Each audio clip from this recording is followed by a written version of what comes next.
नमस्कार, S prime न्यूजमध्ये आपल्या सर्वांचं स्वागत। संपूर्ण सोलापूर जिल्ह्याची वरदायिनी म्हणून उजनी धरणाकडे पाहिलं जातं आणि याच उजनी धरणामुळं सोलापूर जिल्ह्याचा विकास झालेला आहे, शेतकऱ्यांची प्रगती झालेली आहे। मात्र मागील काही दिवस झालं पावसाने हात आकडता घेतला आहे, त्यामुळं या उजनी धरणाची पाण्याची पातळी जवळजवळ -27% होती।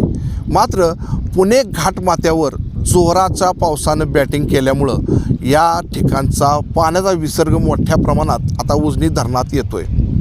त्यामुळं आजची ताजी अपडेट आपल्याला आम्ही उजनी धरणावर उभा राहून देतोय। आजची ताजी बातमी आणि सोलापूर जिल्ह्यातील शेतकऱ्यांना एक दिलासादायक बातमी सांगताना आनंद होतोय की उजनी धरण आता प्लसकडे वाटचाल करतंय।